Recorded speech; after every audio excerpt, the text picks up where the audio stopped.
C'est que 90% de ton esprit est influencé par ton environnement. Bien souvent, ce que tu penses n'est pas la réalité. Ce que tu crois vrai n'est pas forcément vrai. La plupart du temps, nos idées sont façonnées par notre environnement, l'endroit où nous vivons, la société qui nous entoure, notre famille et bien d'autres facteurs. Par exemple, si tu grandis dans un milieu d'agriculteurs, tu auras peut-être le rêve de devenir agriculteur.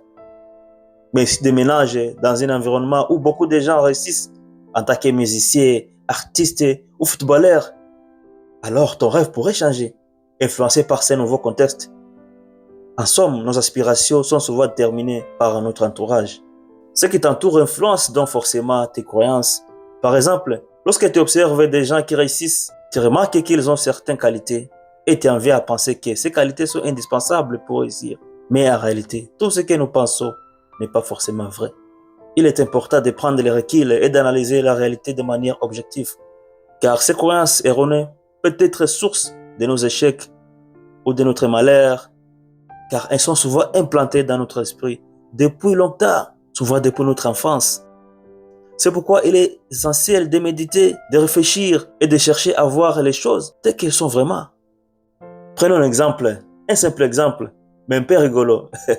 Il est fréquent de voir que les enfants de familles riches deviennent même riches, n'est-ce pas? Tandis que des familles pauvres restent pauvres. Oui, ce n'est pas une blague. Tu sais pourquoi? Parce que les parents transmettent leur mentalité. Un parent riche impliquera une mentalité de réussite financière à son enfant, qui pourra alors atteindre le succès sans forcément faire beaucoup d'efforts. Simplement en observant comment son parent parle de l'argent et gère ses affaires, ainsi de suite. En revanche, un enfant de parents en difficulté financière peut adopter une mentalité de pauvreté, pensant que la vie doit être très difficile et pleine de sacrifices. Par contre, cela dit, cette situation n'est pas figée.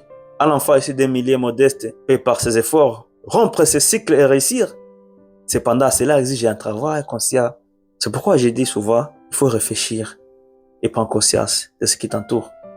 En effet, si les parents critiquent constamment l'argent, disent par exemple que l'argent ne fait pas de bonheur ou que l'argent est la source de malheur, l'enfant risque d'adopter cette mentalité. Et si on les réprimande, dès qu'il dépense de l'argent, le rappeler combien il est difficile de gagner. Cette croyance de la difficulté peut s'ancrer à lui. Cela ne vient pas seulement des parents, mais aussi de l'ensemble de la société, oui, bien sûr, du pays, du quartier, de la ville où l'on vit, de nos amis, de nos proches, et ainsi de suite. Au fait, ce que nous croyons n'est pas forcément la réalité. En vérité, beaucoup de nos convictions sont influencées par notre environnement et notre entourage. Il est donc important de prendre conscience de ce qui est vrai, de faire le tri entre les croyances et la réalité. En choisissant des croyances en des vérités authentiques, tu verras ta vie changera. Merci d'avoir regardé et d'écouter jusqu'à la fin. C'était Ibrahim. À la prochaine, je vous aime.